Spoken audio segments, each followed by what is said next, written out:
So that was Lady Ella. And that's not. That's Mel Torme. But I was listening to Lady Ella and thinking about her in particular and thinking about that title. So we had Lady Day, who was Billie Holiday, not to be confused with Judy Holiday. But they both had lives that weren't exactly holidays. But Lady Day and Lady Ella, and then they do it similarly with Miss.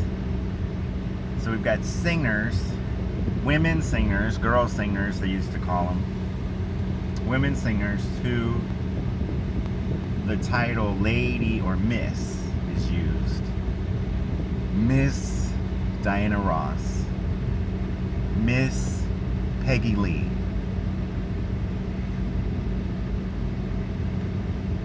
And like any title, it can be used to promote respect, to invoke respect, or it can be used to diminish. And the best example of that, where a term coined to insult a lady turned into a term that praises a lady, is the term First Lady. The term First Lady was coined for Mrs. Lincoln, and Mrs. Lincoln was chided, ridiculed, dragged through the mud in the press. Mrs. Lincoln lost a son and a husband while she was First Lady. And she was the First Lady for whom the term First Lady was used. So there were 15 presidents before Lincoln. And when we study history, we think, oh, well, Martha Washington was the First Lady. And one of the most famous First Ladies was Dolly Madison, who introduced ice cream to the White House. Yeah, but the term First Lady was used for the first time to make fun of Mrs. Abraham Lincoln, who suffered these tragedies and had mental problems, and who had a very interesting life. I'm sure we could go back and learn all about Mrs. Lincoln and turn her into a heroine of a story, because that's what history is. History is a story. And what the history of the time was doing was turning Mrs. Lincoln into a joke and turning President Lincoln into a martyr. So poor Mrs. Lincoln, with her nervous breakdowns or whatever they were called at the time, her institutionalized years for mental health, I think they were called sanitariums at the time. She was just treated terribly by the press, and the thing that they did to call her something, to make fun of her, was to make up the term First Lady, because in contrast to the queens of Europe, she did not have a title, so they couldn't make fun of her for being a powerful queenly woman or for being a coquette princess. They had to make fun of her for being a flibberty-gibbet coquette lady because she was married to the president, and they thought, well, she's the First Lady. Ha ha. But that term has come to be, a privilege. First Lady is wonderful now. They're on the cover of all the magazines, unless they're a former model, and then they don't put them on the cover of any magazine. But that's the press. In the popular mind, First Lady is a wonderful compliment now. So we have Lady Day, Lady, and Miss used as titles for women.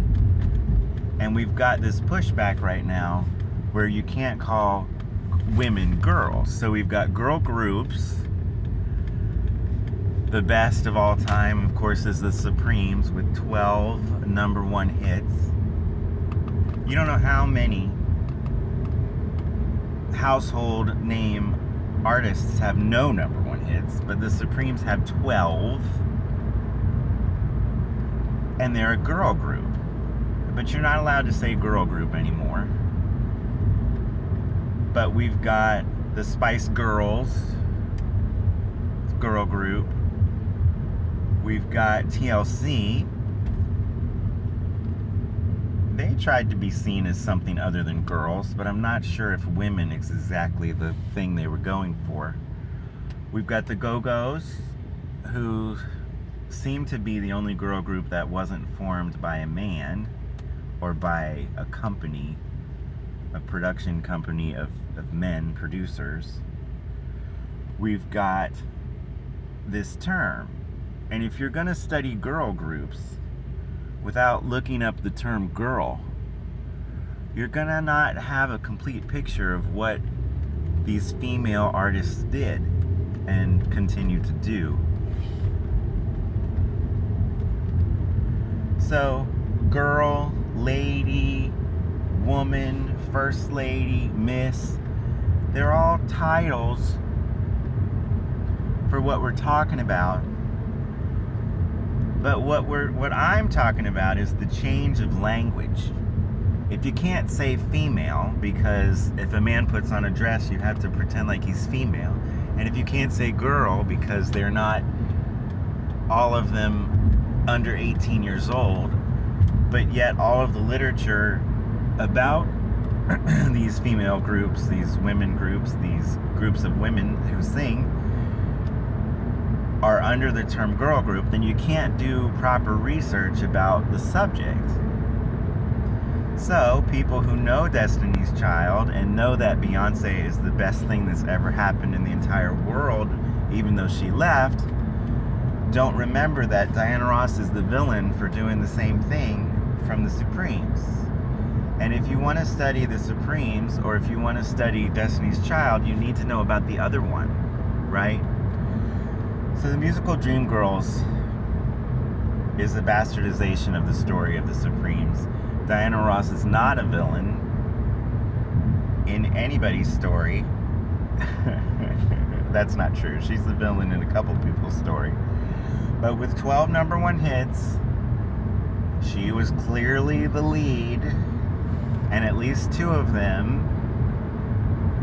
were recorded without any other Supremes in the room.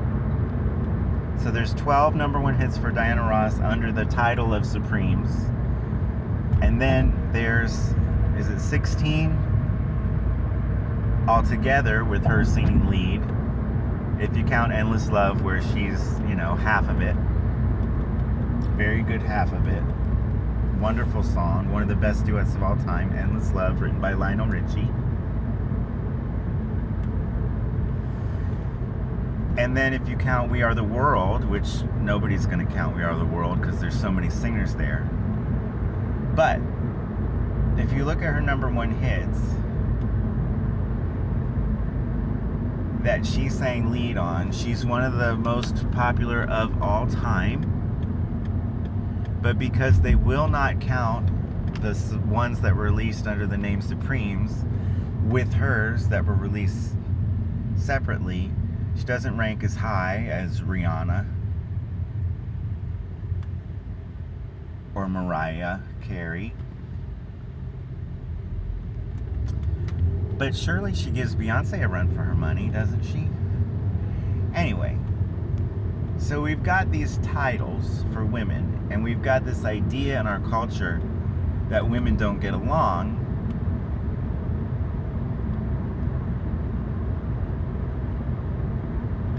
And it's used to sell records. So, since Diana Ross sang lead on all of the Supremes' number one hits, it made sense to do something else with her. since Beyonce sang lead on in Destiny's Child and could act, it seems like it was smart to do something else with her and bring them out of their group and go to the front. But Beyonce, who plays the pretend Diana Ross role in Dreamgirls, which is nothing like Diana Ross, was applauded for stepping to the front, whereas Diana was derided for stepping to the front. And I wrote a little essay, a couple paragraphs or something, about how at the time the Supremes were allowed to have 12 number one hits in the United States, the only group that competed with the Beatles at all. And the Supremes were allowed to have these number one hits by the public consciousness or something. I'm not saying it was deliberately planned or anything. I'm saying that America was ready for 3 women who matched, but America wasn't ready for one black woman to step to the front. They liked the idea of 3 of them, but Diana becoming the most popular singer in the world struck some people as impossible because she was black. And it struck some people as a discord, as a disconnect in their thinking, because they couldn't imagine a black woman being more famous than the white woman singers, and so they pretended like she wasn't black. It's not that they pretended like she wasn't black, they just left her out of the list. So there's a list of famous black women singers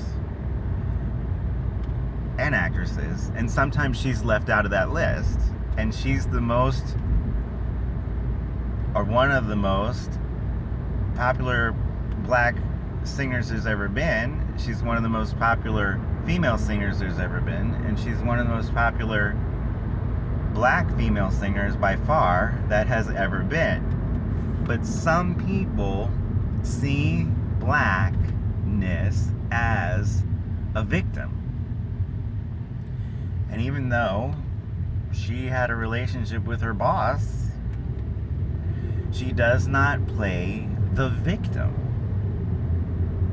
And so because she's not the victim, some people don't see her as black.